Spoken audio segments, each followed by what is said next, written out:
doctora Daniela Villar. Abogada especialista en Derecho Económico y Empresarial UVA. Especialista en litigio y asesoramiento integral de particulares y de empresas nacionales y extranjeras. Vicepresidenta Capítulo Argentino CIDEG, Colegio Internacional de Estudios Jurídicos de Excelencia Ejecutiva. Cátedras UNESCO Derechos Humanos y Democracia. Universidad de Las Palmas de la Gran Canaria, España. Disertante nacional e internacional. Conductora de ciclos de comunicación y derecho. Moderadora, mandato cumplido del Grupo Instituto de Derecho Laboral Dr. Norberto Centeno. Y también es publicista. Es un honor contar con su participación en este su espacio, navegando por el mar del conocimiento. Sean todos bienvenidos.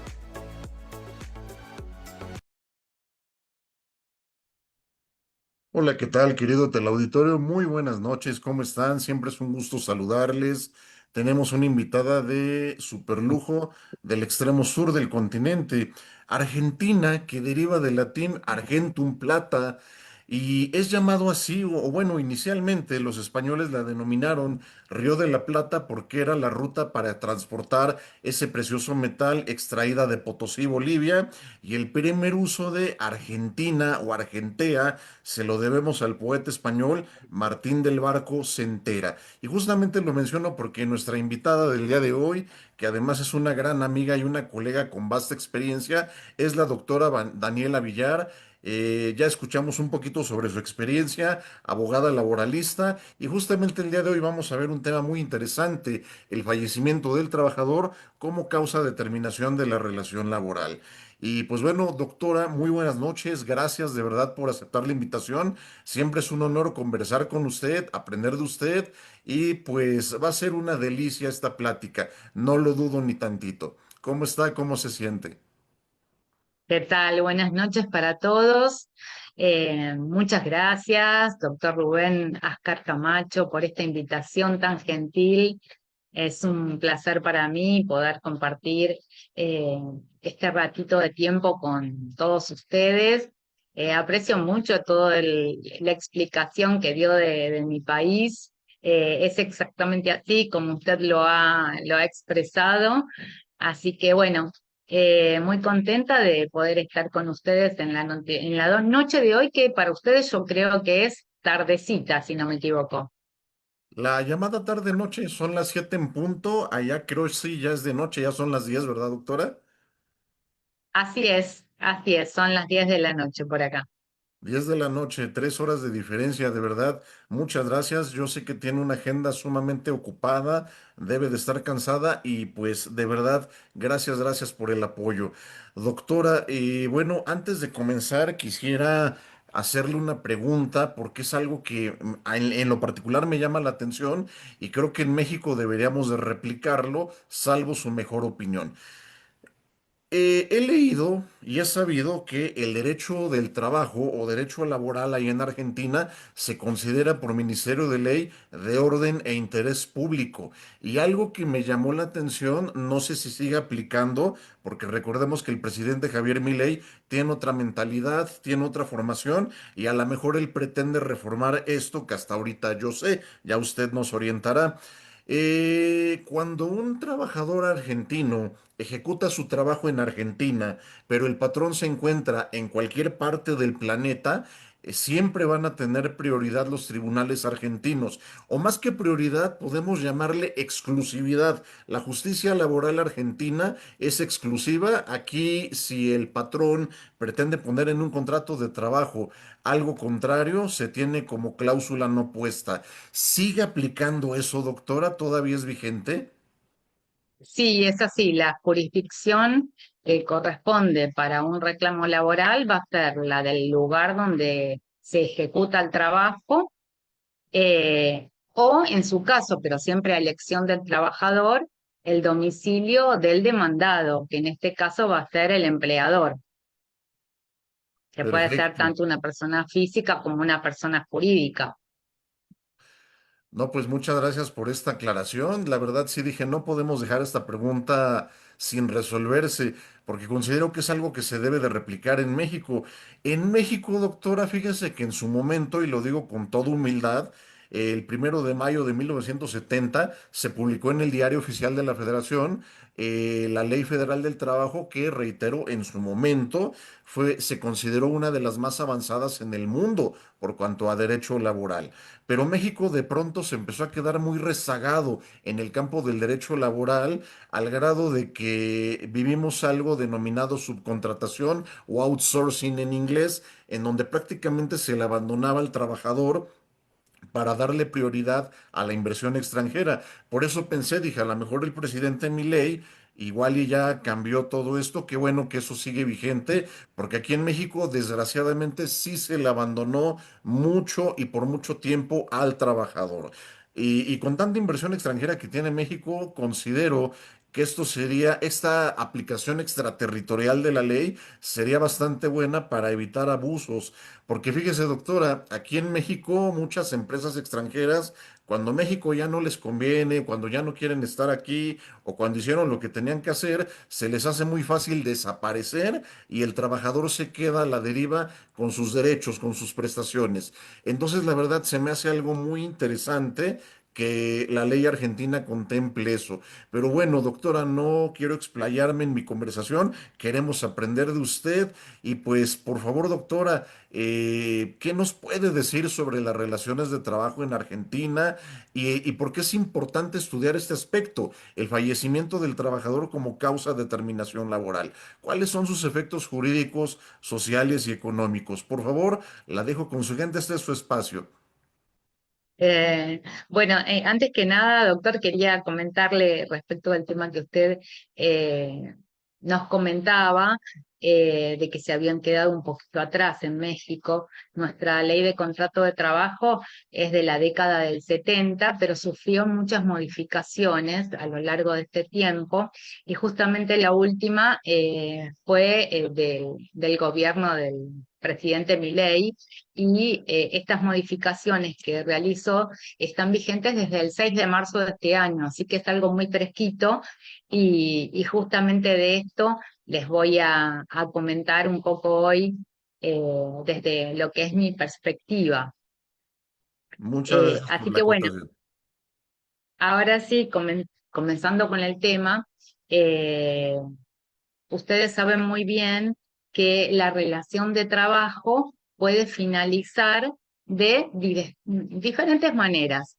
Puede llegar a ser un despido directo en el que el empleador despide al trabajador, puede ser con causa o sin causa. Con causa puede ser un robo, una mala praxis del trabajador, con dolo, con negligencia.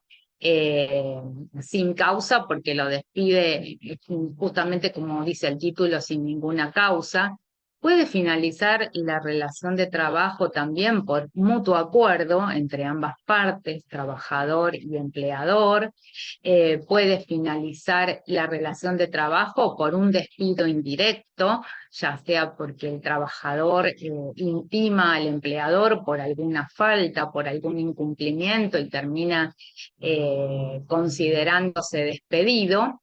Puede finalizar también por el fallecimiento del empleador, y en este caso, que es el que vamos a tratar, también otra de las causas de finalización del contrato de trabajo es el fallecimiento del trabajador.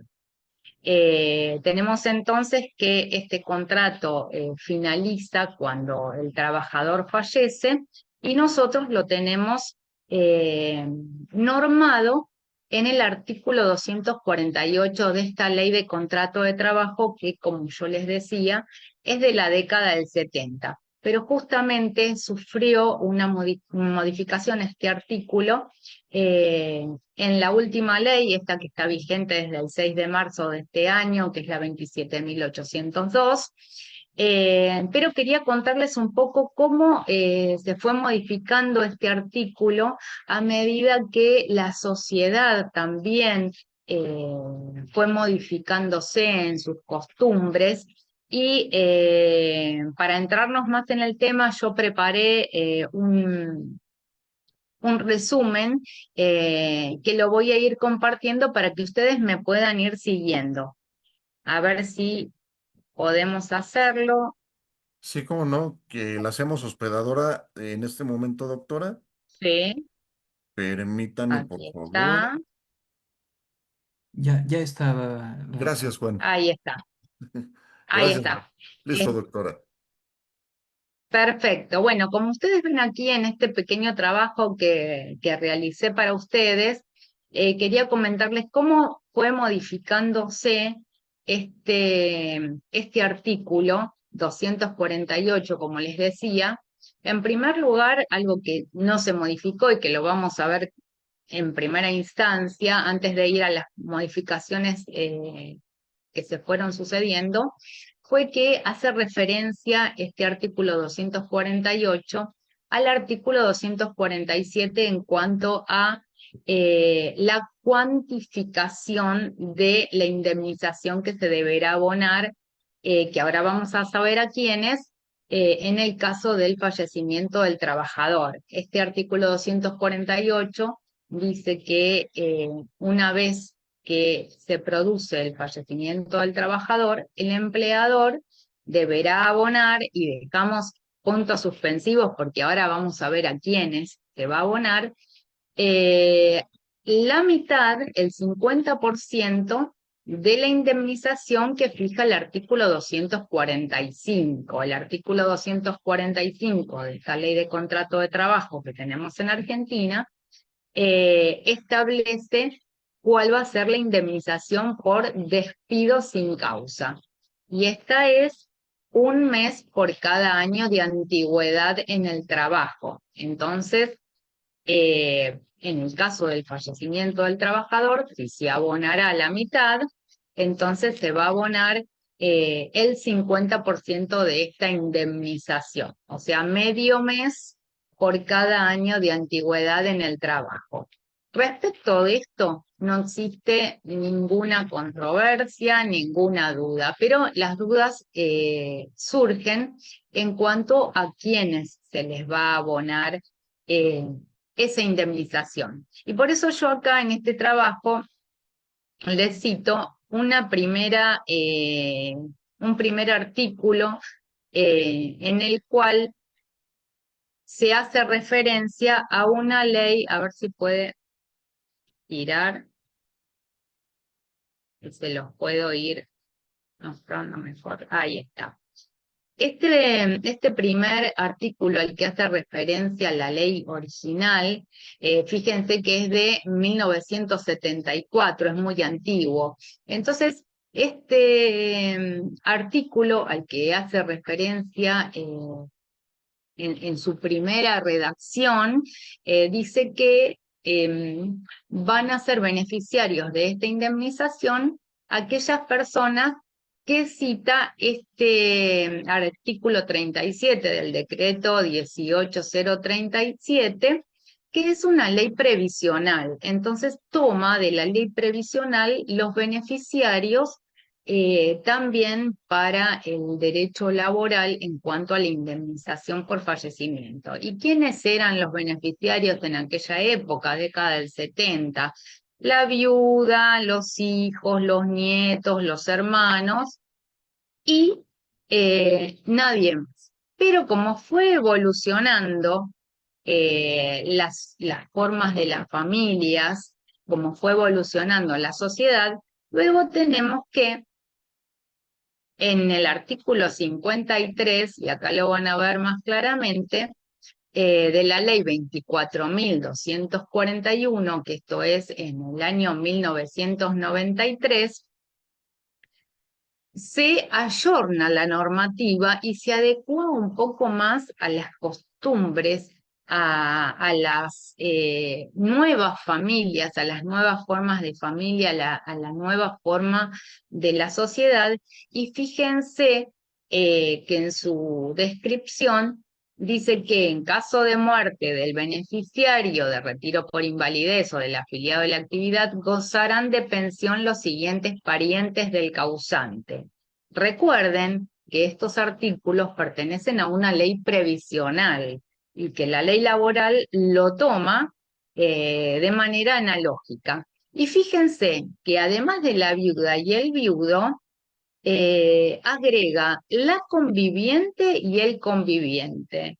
La normativa se va modernizando porque luego, sí, continúan los hijos, como ven en el artículo, los hijos solteros y solteras, las hijas viudas, bueno, en fin, una serie de familiares que ya estaban mencionados en la ley anterior, pero es importante ver cómo estas disposiciones se adecúan a la manera en que la sociedad se va modificando.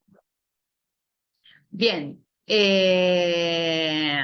luego tenemos la última, más nueva, es novísima, esta normativa que yo les comentaba al inicio de la... Yo les voy a dejar este artículo para que ustedes lo lean con detenimiento. Están justamente los dos artículos de las leyes previsionales a las que citaba la ley de contrato de trabajo original y la primera modificación. Yo se los dejo para que ustedes lo lean eh, con tranquilidad, porque bueno, es una normativa que ya no está vigente en este momento, sino que nos vamos a centrar en esta normativa vigente que es muy fresquita, como yo les decía, está vigente desde el 6 de marzo de este año, y es la ley 27.802. Y que ya no va a asistirse de una ley previsional, sino que la misma ley laboral va a determinar quiénes van a ser los beneficiarios de esta indemnización por fallecimiento del trabajador, que recordamos que cuantitativamente era medio mes de trabajo, medio salario, la mitad del salario por cada año de antigüedad en el trabajo. Entonces tenemos esta ley 27.802 que en su artículo 52 modifica el artículo 248 del cual habíamos hablado y que yo les comentaba que era una ley de la década del 70, exactamente del 76. Y entonces ahora sí, vamos a ir con detenimiento, frase por frase, a analizar este artículo novísimo. Primero lo vamos a leer rápidamente y después vamos a ir párrafo por párrafo. Dice este artículo 248, en caso de muerte del trabajador, tendrán derecho a percibir una indemnización igual a la prevista en el artículo 247 de esta ley, las personas que se detallan a continuación, que como dijimos era medio mes por cada año de antigüedad. El cónyuge o conviviente del causante, los hijos del causante menores de edad, los hijos del causante mayores de edad con certificado único de discapacidad, al que llamamos CUD, y de concurrir dos o más de los supuestos detallados anteriormente, se distribuirá la indemnización en partes iguales, es decir, considerando cada titular del crédito como uno. En caso de ausencia de algunos de los supuestos indicados en los incisos anteriores, tendrán derecho los hijos del causante mayores de edad. Ante la falta de los beneficiarios, considerando los supuestos detallados, se les reconoce este derecho a los padres del causante que estuvieran a cargo al momento del consumimiento. El empleador queda liberado del pago si cancela la misma dentro de los 30 días de ocurrido el deceso, considerando la documentación con la que contaba y o que le fuera entregada con motivo del mismo. Si por alguna circunstancia algún acreedor con mejor o igual derecho que los que cobraron reclama al empleador vencido el plazo indicado, solo tendrá una acción de repetición contra los acreedores, quedando eximido el empleador de toda obligación. Esta indemnización es independiente de la que reconozca los causantes del trabajador por el sistema de riesgos de trabajo, según el caso, y de cualquier otro beneficio que por las leyes convencionales colectivas de trabajo, seguros, actos o contratos de previsión le fuesen concedidos a los mismos en razón del fallecimiento del trabajador. Bueno, este es el artículo completo. que como verán todavía incluye más elementos que los que teníamos hasta el momento y lo amplía. Entonces vamos a ir, como yo les decía, analizando frase por frase. Dice, en caso de muerte del trabajador, y como les contaba al principio, la muerte del trabajador es una de las causales de finalización del contrato de trabajo y el fallecimiento lo extingue automáticamente eh, al momento del fallecimiento del trabajador.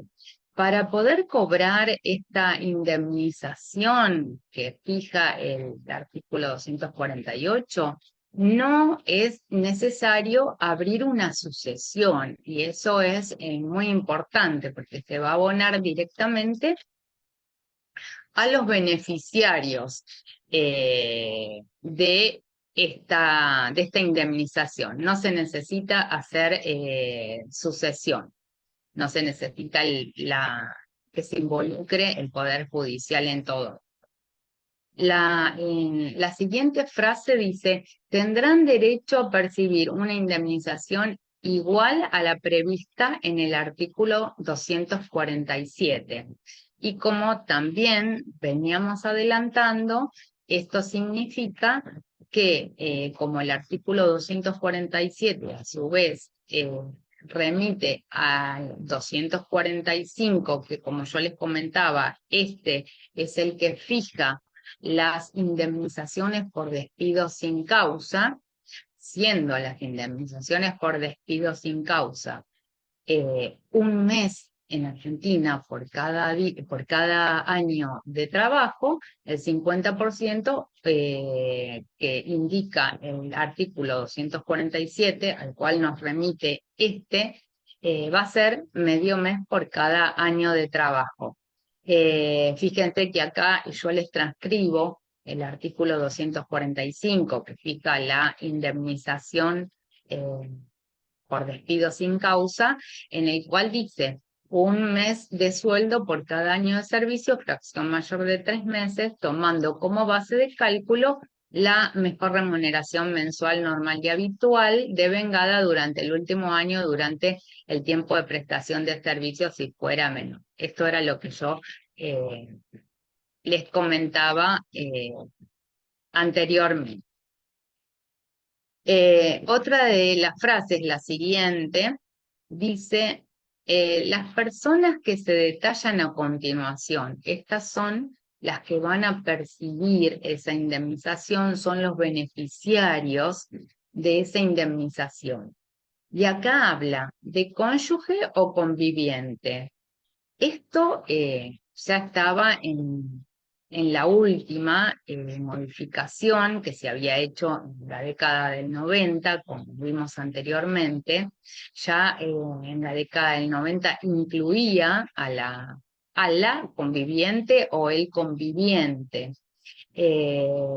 También continúa en esta lista de beneficiarios los hijos menores de edad. Pero la innovación que hace esta ley 27.802 de ahora, de marzo de este año, es que incluye a los hijos mayores con certificado único de discapacidad. Aquí en Argentina tenemos que se otorgan certificados de discapacidad, ya sea por una discapacidad motriz, por una discapacidad mental. Entonces, aquellos hijos mayores que tengan un certificado único de discapacidad también van a ser beneficiarios de esta indemnización por fallecimiento del trabajador. Si cuando fallece el trabajador no tiene ni cónyuge superviviente, no tiene conviviente, no tiene hijos menores de edad, no tiene hijos mayores de edad con un certificado único de discapacidad, entonces se les va a otorgar esta indemnización a los hijos mayores de edad aunque no tengan ninguna discapacidad. Para el caso de que no existan ninguno de todos estos beneficiarios que venimos indicando, o sea, ni cónyuge, ni conviviente, ni hijos menores, ni tampoco hijos mayores con discapacidad, ni hijos mayores sin discapacidad, entonces van a ser los beneficiarios de esta indemnización los padres que estuvieran a cargo del trabajador. Para el caso de los hijos mayores con certificado único de discapacidad, obviamente tienen que acreditar con ese certificado eh, el hecho de que los tuvieran. Y acá hay algo importante, y fíjense que dice en el listado, finalmente los padres a cargo del trabajador. Porque en estos casos hay que ver muy especialmente cuál es el espíritu de la ley. El espíritu de la ley, en este caso, es proteger a la familia que estaba a cargo de ese trabajador que hoy ya no está. Entonces, en primer lugar, va a ser beneficiario de esta indemnización, como dijimos, la cónyuge o el conviviente. Y en algún momento me han preguntado en alguna charla que he dado, y por ejemplo, si estaba eh, casado, no se había divorciado y tenía una conviviente. Entonces, ¿a cuál de las dos le corresponde la indemnización? Y bueno, el espíritu de la ley es justamente proteger a aquellas personas que estaban a cargo del trabajador. Entonces, si la esposa hacía, como para poner un ejemplo, 30 años que ya no convivía con él, evidentemente no estaba a su cargo y no va a ser beneficiaria de esta indemnización. Lo mismo ocurre con los padres. Van a ser beneficiarios de esta indemnización no solo cuando no tenga conviviente, no tenga cónyuge, no tenga hijos, sino que además solamente por el caso de que estuvieran a cargo de este trabajador fallecido. Por eso siempre digo que tenemos que ver cuál es el espíritu de la ley para poder determinar eh, quién va a ser finalmente este beneficiario. Y continuando con el análisis, tenemos la siguiente frase, dice, de concurrir dos o más de los supuestos detallados anteriormente, se distribuirá la indemnización en partes iguales. Es el caso de que existiera, por ejemplo, una cónyuge y un hijo menor. A una cónyuge, un hijo menor y un hijo mayor con discapacidad. Entonces, si es una cónyuge y un hijo menor, van a percibir una mitad de la indemnización cada uno. Si el trabajador deja una cónyuge, un hijo menor y un hijo mayor con discapacidad, van a recibir un tercio de la indemnización cada uno. Van a dividir por partes iguales. Eso es lo que nos dice esta parte de la... Luego continúa. El empleador queda liberado del pago si cancela la misma dentro de los 30 días. Y esto también es una innovación muy importante, porque antes no estaba en el artículo que se había redactado originariamente, ni como se había este, pasado después de las distintas modificaciones. Y esto es muy importante porque libera al empleador de posibles futuros reclamos. Entonces, esto quiere decir que si el empleador abona esta indemnización teniendo en cuenta la documentación que se le entregó o la información que tenía, si él, supongamos que el empleador desconocía que este trabajador tuviera más de un hijo, o si desconocía que el trabajador tuviera padres a cargo, y después de un tiempo,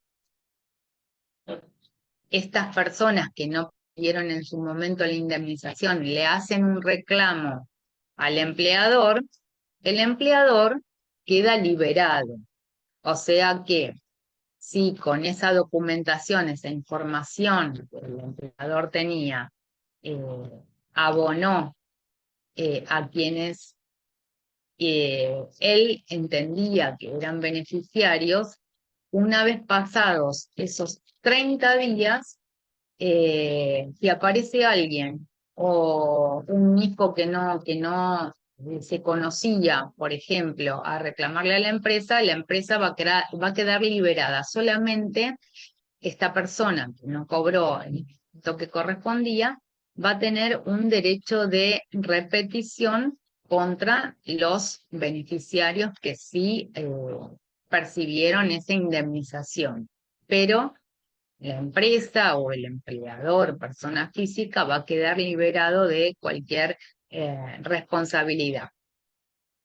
Y si continuamos, dice este artículo, esta indemnización es independiente de la que reconozcan a los causavientes del trabajador por el sistema de riesgos de trabajo. Nosotros aquí en Argentina tenemos un sistema de riesgos de trabajo que es un seguro para los acontecimientos que se producen en ocasión del trabajo, que ya puede ser un accidente de trabajo o una enfermedad laboral.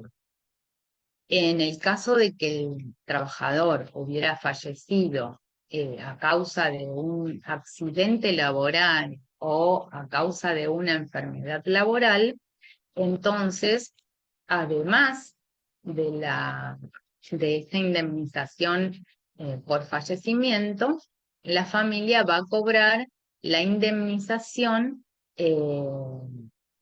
que se le va a otorgar por la ley de riesgos de trabajo. Y en ese caso, no lo va a pagar el empleador, sino que lo va a abonar eh, la compañía de seguros, aquí le llamamos la ART, la compañías de seguros que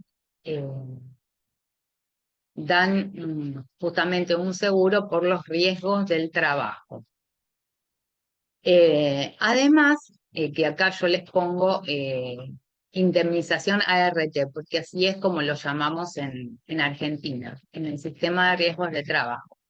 Las aseguradoras de riesgos de trabajo van a ser quienes van a abonar esta indemnización. Solamente, como les decía, cuando el fallecimiento se produjo en ocasión del trabajo, ya sea por un accidente o por una enfermedad de trabajo. Y esta es acumulativa con la indemnización por fallecimiento del artículo 248. Además, como les sigo explicando aquí en el artículo, hay otras coberturas según los convenios colectivos de trabajo, que son seguros de vida. Por ejemplo, el convenio colectivo de metalúrgicos lo tiene, el convenio colectivo de comercio aquí en Argentina también lo tienen, y según el convenio colectivo que sea, van a ser de una cantidad de dinero distinta a otros. Yo les puse como ejemplo, el seguro de vida obligatorio del decreto 15774 son 5 salarios y medio mínimos. En cambio, el seguro de vida colectivo de los empleados de comercio son 12 sueldos de un trabajador de categoría administrativo A. Bueno, acá al hacerlo también hincapié en algo que les pongo. Es fundamental que los trabajadores designen beneficiarios y mantengan actualizada la información. ¿Por qué es esto? Porque Si el trabajador tiene designado un beneficiario en ese seguro de vida, el beneficiario lo va a cobrar automáticamente sin necesidad de tener que abrir un sucesorio.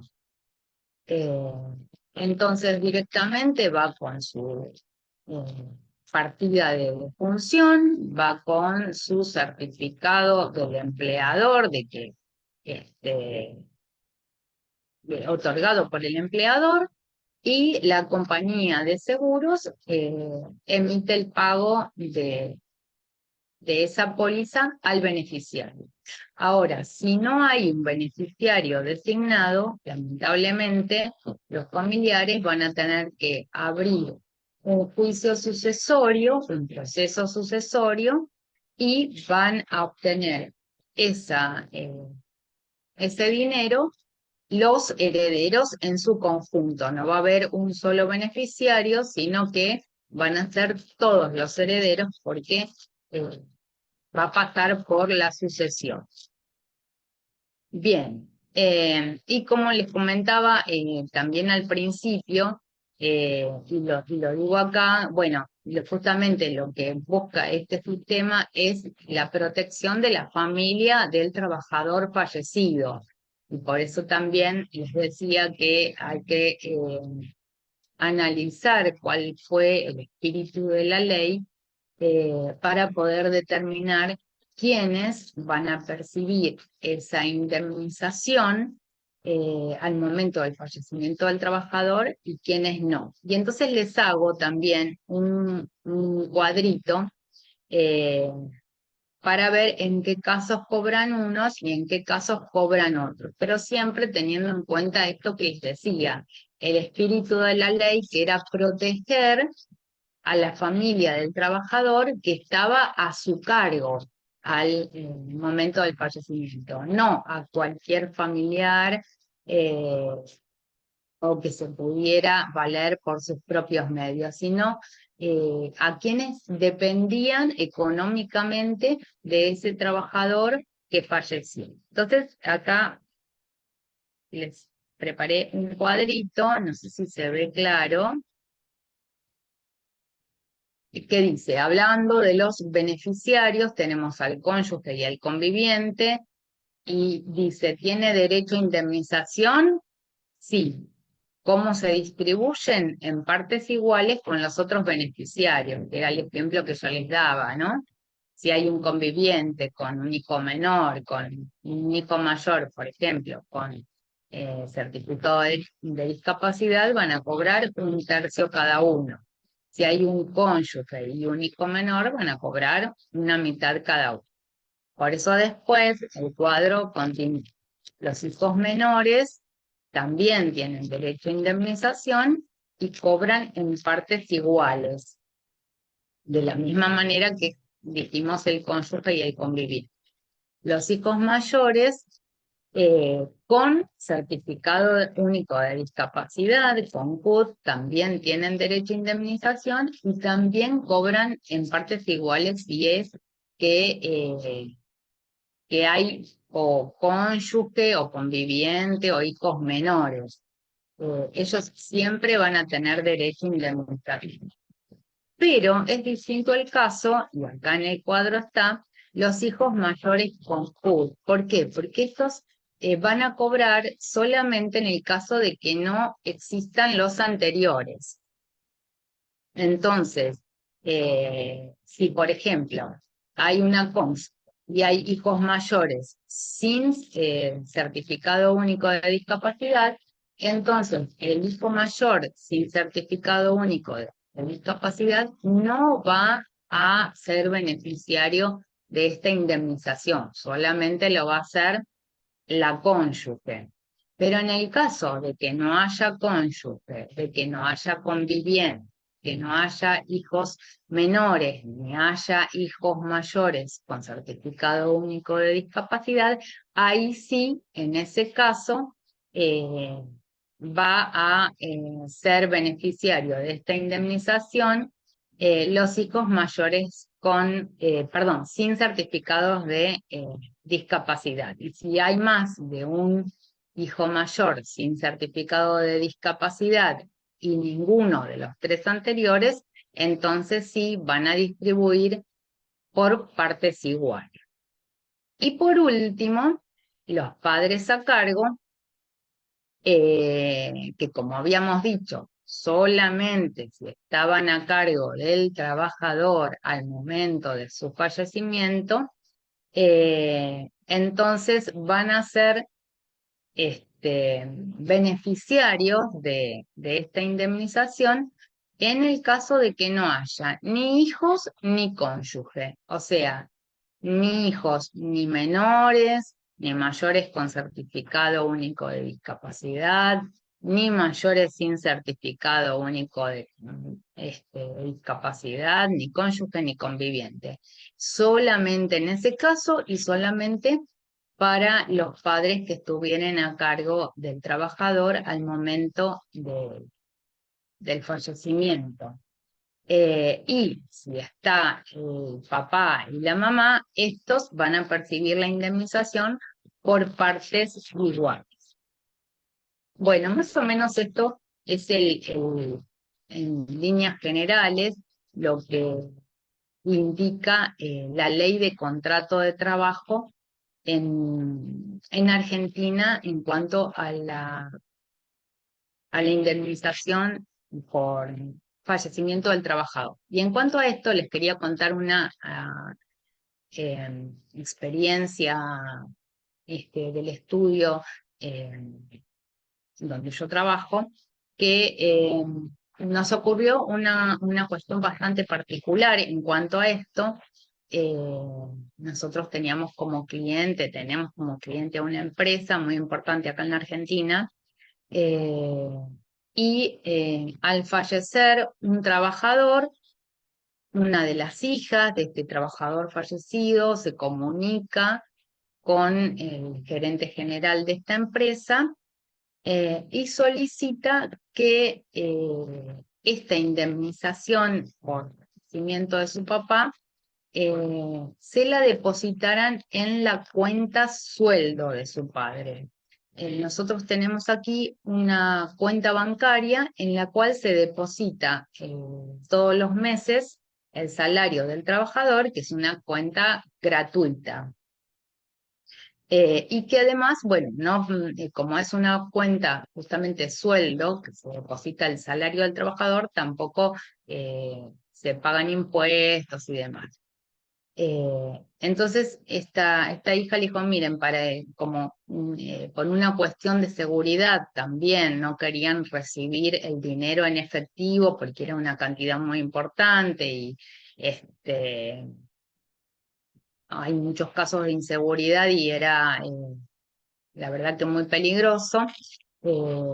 Tampoco querían que los entregaran un cheque porque no sé cómo es en México, pero aquí tenemos un impuesto al cheque que es bastante importante también. Entonces pidieron expresamente que se le depositara en la cuenta sueldo de su padre, en la cuenta bancaria, porque ellas tenían en su poder una tarjeta de débito bancaria de su padre y podían extraer de ahí el dinero sin ningún problema. Muy bien, el gerente general tomó esta idea de la hija del fallecido como para hacer un favor, que no les descontaran este impuesto al cheque, que no sufrieran ningún caso de inseguridad, ni tuvieran ninguna problemática peligrosa en cuanto a esto, y le transfiere el dinero a la cuenta sueldo de su padre. Una suma que era muy importante porque el trabajador tenía más de 30 años de antigüedad, así que imagínense, si es medio sueldo por cada año de antigüedad, era una suma importante. Lograron retirar parte de ese dinero con la tarjeta de débito y cuando fueron a hacer un segundo retiro, la tarjeta de débito se les perdió. Al perderse la tarjeta, ya no podían sacar dinero, eh, y tenían que bloquear la cuenta bancaria.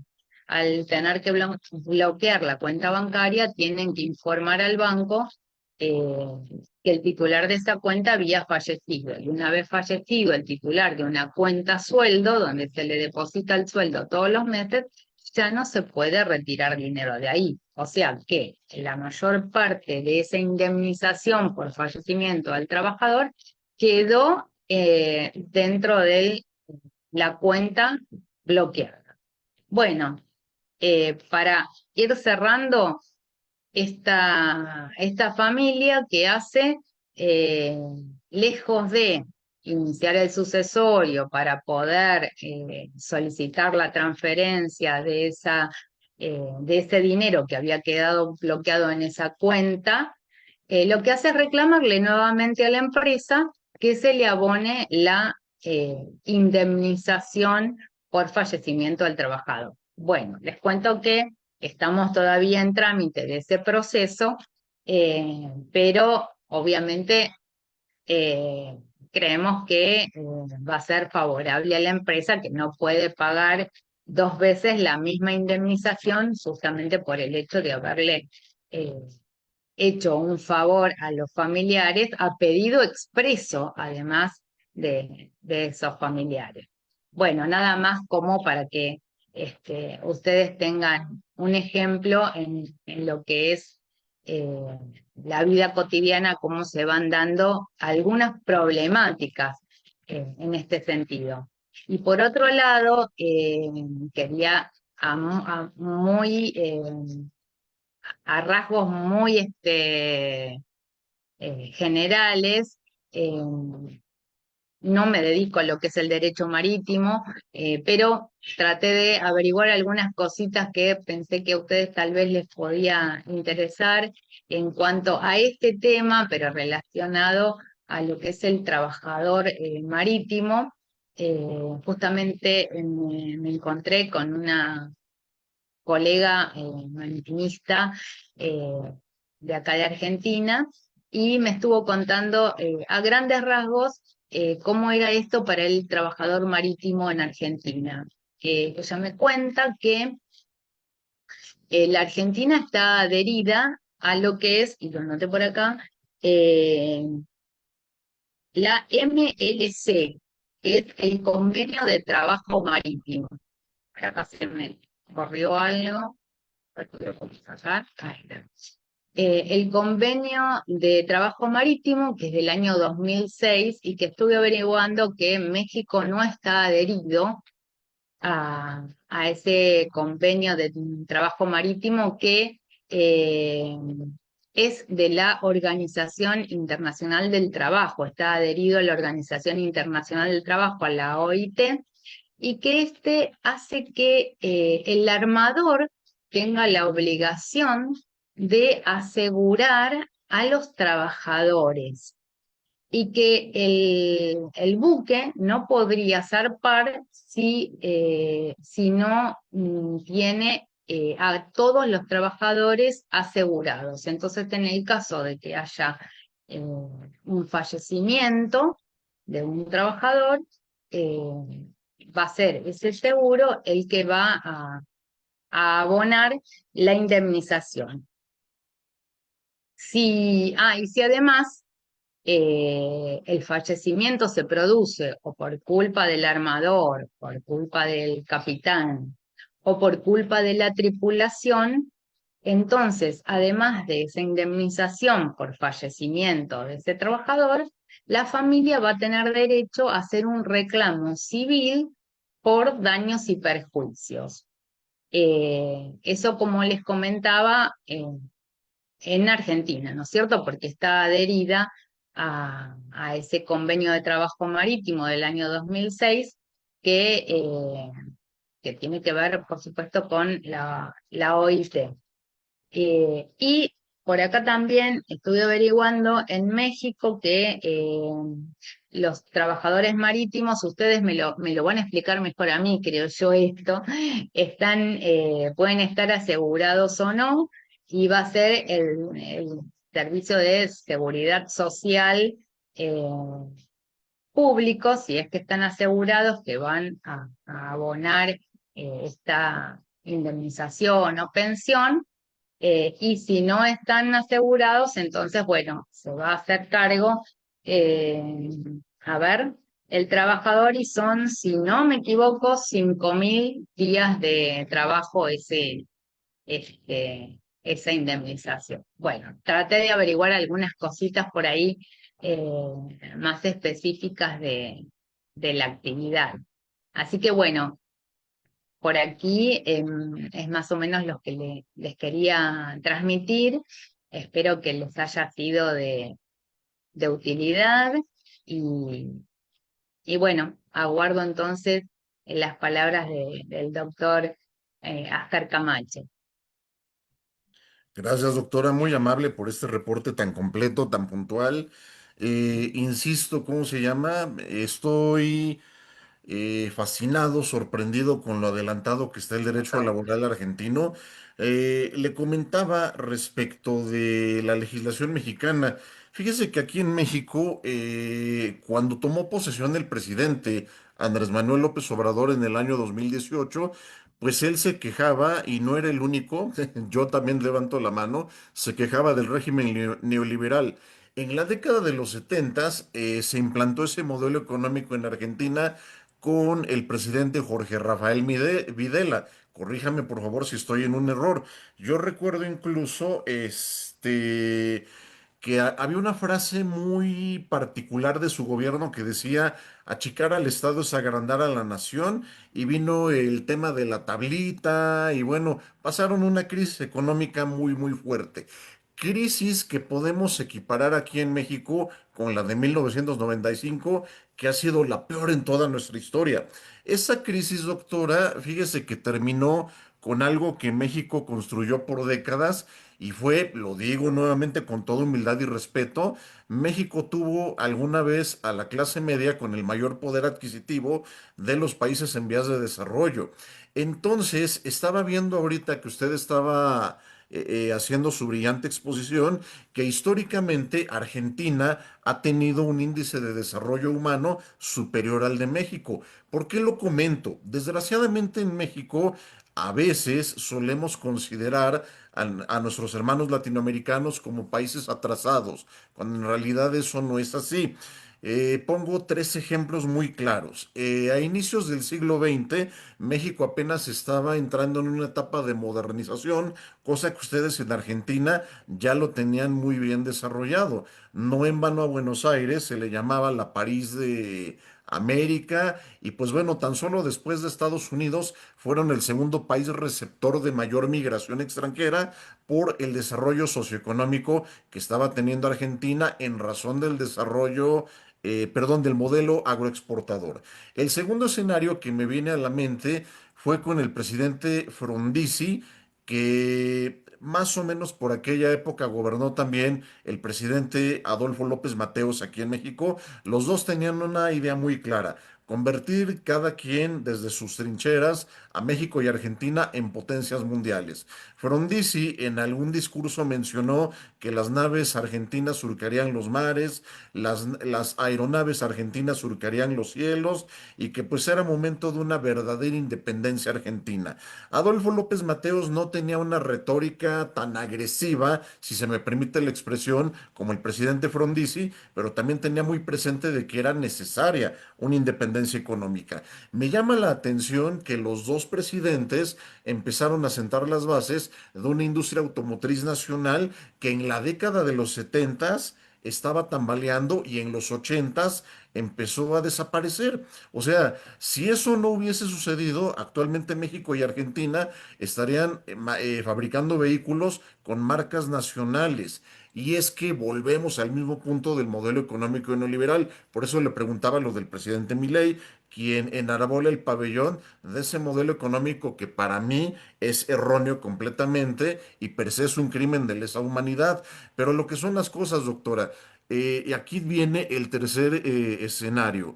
En México estalló la Revolución Mexicana el 20 de noviembre de 1910 para reclamar justamente mejores condiciones de vida para los trabajadores. Y mire qué paradójico, porque la Constitución de 1917, que sigue vigente, fue la primera en reconocer garantías sociales y eso fue replicado por el mundo. Cabe señalar que la Revolución Mexicana inspiró otras como la Revolución Cubana, la Revolución China, la propia Revolución Rusa, que es algo que poco se sabe. Pero aquí la gran paradoja es que cómo es posible que México, siendo cuna de las garantías sociales, me las recortaron de buenas a primeras con el neoliberalismo, cosa que en Argentina ahorita que le estaba yo escuchando, sobre todo en la década de los 90, que gobernó el presidente Carlos Saúl Menem, quien también enarbolaba el pabellón del neoliberalismo, no se atrevió a tocar los derechos de los trabajadores. Y es que aquí yo considero, salvo su mejor opinión, que Argentina ha sabido invertir muy bien en su desarrollo social en los años de escolaridad. Cabe señalar que Argentina tiene uno de los años, tiene una de las tasas de escolaridad más altas en la región y de igual manera, pues Argentina sigue siendo fiel a que el trabajador no se puede tocar. La película de La Plata Dulce nos deja mucho a pensar, no sé si ha tenido oportunidad de verla con el actor Federico Sí, Lupi. Ok, ok, que es una película de humor negro, me encanta. De hecho, yo siempre que doy la materia de integración económica o derecho económico, siempre recomiendo ver esa película junto con la del Mil Usos, porque hablan justamente de las violaciones a los derechos económicos. Pero mire, Argentina no tuvo una revolución como la Revolución Mexicana, donde se levantó la voz por los sectores vulnerables. Sin embargo, estableció una constitución en donde se reconoció por primera vez a los derechos económicos que son de segunda generación. Y aquí lo que da más coraje como mexicano y de sazón es que el partido que gobernó durante mucho tiempo en México, el famoso PRI, Partido Revolucionario Institucional, al principio sí era, pues no fiel a los derechos del trabajador, porque la verdad es que eso no es así. El PRI sí tuvo una manera muy inteligente de cohesionar a todos los sectores de la sociedad. Hablo de sindicatos, campesinos, confederaciones empresariales, y el país iba caminando, el país iba avanzando, se negociaban aumentos salariales hasta que en la década de los 80, que fue lo más que pudo resistir México, el último país de América Latina donde se implantó el neoliberalismo, pues todo este pacto social que viene en la Constitución se empezó a romper. Y le reitero, me llama la atención que con todo y que Menem y Milei son neoliberales de hueso colorado, como decimos aquí en México, o sea, completamente enamorados de ese modelo económico, no se han atrevido a tocar los derechos de los trabajadores. Y aquí en México, desgraciadamente, apenas estamos recuperando esas garantías sociales que perdimos en razón del neoliberalismo. Yo no digo que el neoliberalismo sea el villano de la historia, pero sí cómo se implantó en México, que fue de una forma rápida, brutal, so pretexto de atraer inversiones, se sacrificó muchísimo el gasto social. De igual manera, pues no sé si en Argentina pase algo similar, pero aquí en México hubo una ocasión en que dijeron, hay que desaparecer las escuelas públicas. Oye, pero eso es un derecho. Y el propio presidente Milei lo ha argumentado en reiteradas ocasiones, la educación no es un derecho, es un servicio por el que tú pagas. Ahora sí que tenemos aquí la mentalidad del abogado versus la mentalidad del economista, pero no un economista como John Maynard Keynes, que enarbolaba el pabellón del estado de bienestar, sino un economista de verdad aficionado, por no decir fanático, del libre mercado. Mas, sin embargo, pues qué bueno y sinceramente me da mucho gusto esta extraterritorialidad de la ley laboral en Argentina, cosa que México debería de replicar, sobre todo por la gran cantidad de inversiones extranjeras. Ahora, ¿lo podemos lograr? Claro que lo podemos lograr. México y Argentina forman parte de un tratado internacional del cual casi no se habla en las universidades.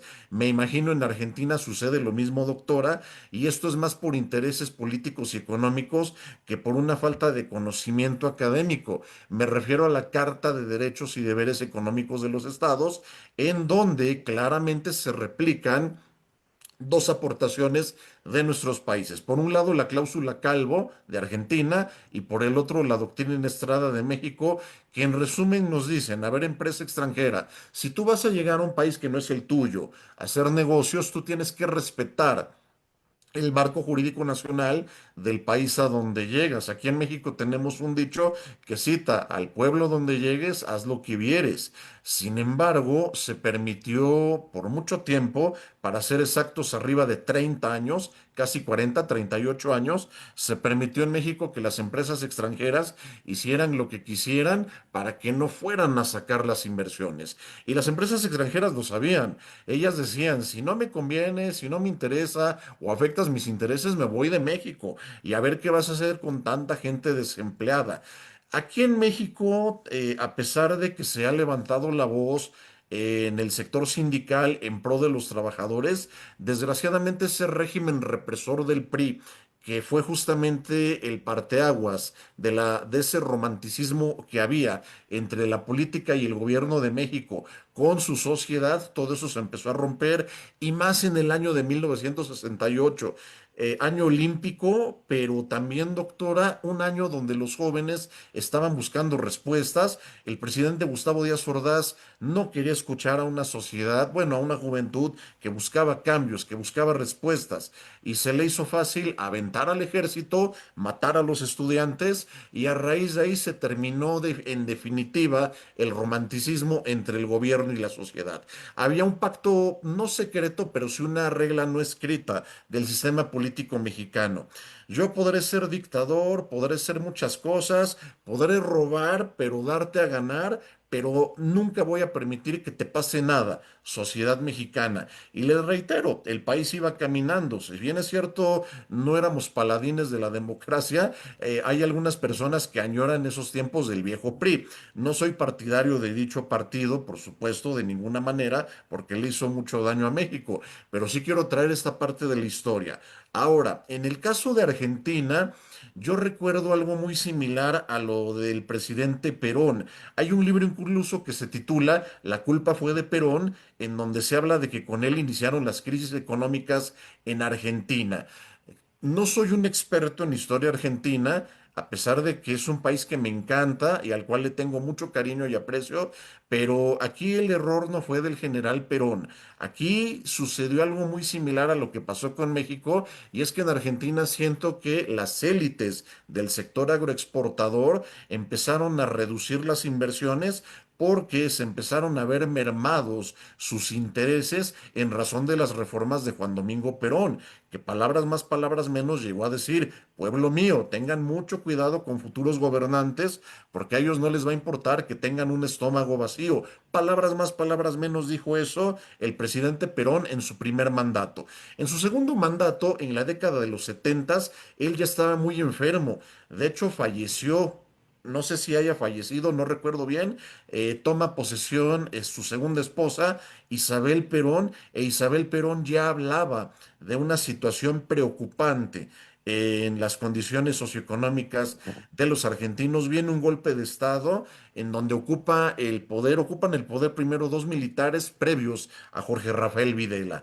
Pero aquí la lección que debemos aprender es que este pacto social que está tanto en la Constitución mexicana como en la Argentina no se debe de romper, porque justamente el Estado, como es de todos nosotros sabido, está conformado por un contrato social en donde todos debemos de hacer equipo y debemos de hacer sinergia para alcanzar el país que todos queremos.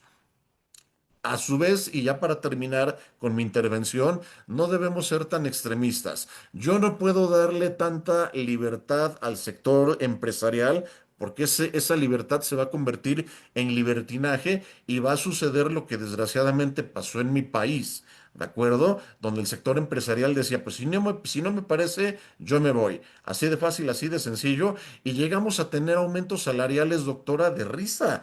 Le estoy hablando de que todavía hasta el año 2018 el aumento salarial era de 2 pesos. ¿Y qué pasó?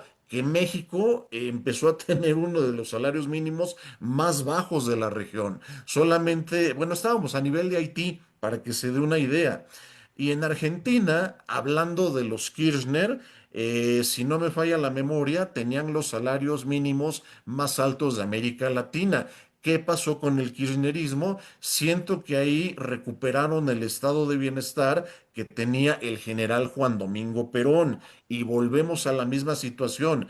No puedes dejar a la sociedad desprotegida, sea el partido que sea, porque inmediatamente se termina ese romanticismo o esa sinergia entre gobierno y el pueblo, que son esenciales para que exista un estado de bienestar y con ello toda estabilidad económica, política, social viene por añadiduría, salvo su mejor opinión, doctora. Y ciertamente es así, y yo opino además que ningún extremo es bueno. Eh, y especialmente en lo que es el derecho laboral, eh, no está bien que el empleador abuse del trabajador, pero tampoco que el trabajador utilice sus armas en contra del empleador, porque lo que nosotros hablamos acá muy asiduamente es que, por supuesto, el empleador no puede manejar al trabajador como si fuera un esclavo, no puede esclavizar, la esclavitud ya no existe más, pero tampoco se podían dar situaciones que se han dado hasta no hace muy poco tiempo, en la cual las indemnizaciones por los juicios laborales eran tan importantes que había pequeñas empresas que terminaban en la quiebra eh, por no poder pagar un juicio laboral. Entonces, ¿de qué servía que un trabajador eh, cobrara una indemnización exagerada si después 10, 15 familias se quedaban en la calle por haber quebrado por ese motivo la empresa donde trabajaban? Entonces yo creo que ningún extremo es bueno, que hay que saber equilibrar eh, tanto un lado como el otro. Sí, totalmente, doctora. Concuerdo, ningún extremo es bueno, ¿no? Porque tampoco el trabajador debe de abusar, como bien lo indica, de los instrumentos legales que tiene. ¿Por qué? Porque, como bien decía un maestro en la universidad, tan mal patrón es el que da más de lo que puede como el que da menos de lo que debe, porque se hunde junto con los trabajadores. Y hay empresas, también aquí en México ha llegado a suceder, que no pueden pagar un juicio, sobre todo pequeñas y medianas empresas porque ya todas las prestaciones y derechos del trabajador se comen a la empresa. Un esfuerzo de tantos años. Y mire, hay algunas situaciones que sí ameritan un análisis sano y hay otras en donde desgraciadamente el trabajador, y no es el único escenario, también en el derecho penal pasa, pretenden institucionalizar y legalizar la extorsión a través de un juicio lleno de mentiras y de engaños.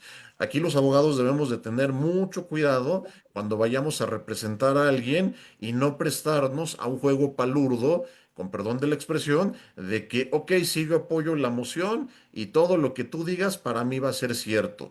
Sí, obviamente defenderé tu verdad y para ello haré todo lo posible, pero tampoco debemos, considero yo, prestarnos a juegos y artimañas sucias que puedan hacerle daño a otra persona. Cuanto más si es una de las máximas del derecho. En el caso de México, tiene incluso hasta su fundamento legal. El artículo 1910 del Código Civil nos obliga a todos a no hacer daño a los demás. Esa es la esencia del derecho, respetar los derechos de los demás y entender que los derechos propios terminan cuando inician los derechos ajenos. Exactamente, exactamente, doctor, es así. Muchas gracias, doctora. Vamos a ver si tenemos inquietudes. Hasta el momento nos dice Juan, ninguna pregunta. Saludos de Eric, mi querido Eric, gracias por sintonizarnos. Como siempre, querido amigo y excompañero en una agencia aduanal donde trabajamos, Nat Global, ahí tuve el gusto de conocerlo. Entonces, Juan, por favor, confírmenos, ¿tenemos alguna preguntita, algún saludo, alguna aportación? No, ninguna. Perfecto.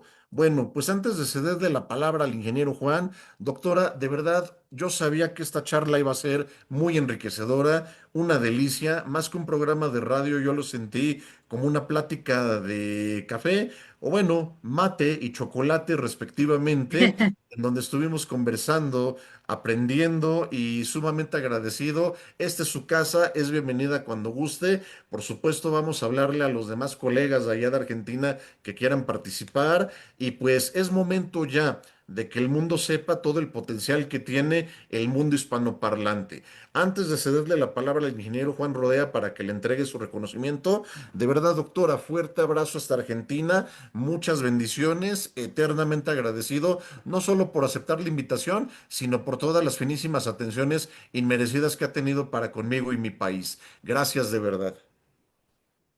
No, al contrario, doctor, la agradecida siempre soy yo. Muchas gracias por la invitación. Muchas gracias a usted en particular y a todo su equipo que hacen que este programa salga perfecto. Así que bueno, desde la Argentina le envío un cariño muy grande para usted y para todo su equipo. Gracias de corazón, doctora. Pues Juan, adelante por favor cuando guste. Claro que sí, muchas gracias. Bueno, maestra Daniela, muchas gracias. Excelente, excelente ponencia. Queremos entregarle este reconocimiento. Se lo leo, dice, navegando por el mar del conocimiento, agradece a la doctora Daniela Villar por su participación en el programa con el tema Fallecimiento del trabajador como causa de finalización del contrato de trabajo, el día jueves 14 de mayo de 2026, firmado por el maestro Rubén Abdo Ascar Camacho, socio fundador. Muchas felicidades, maestra, y muchas gracias. Bueno, muchísimas gracias. Es un honor para mí haber participado en este programa de este nivel tan importante. Muchísimas gracias. Al contrario, doctora, gracias. Que pasen una excelente noche, que descansen. Hasta luego. Gracias, adiós, hasta luego. Hasta luego.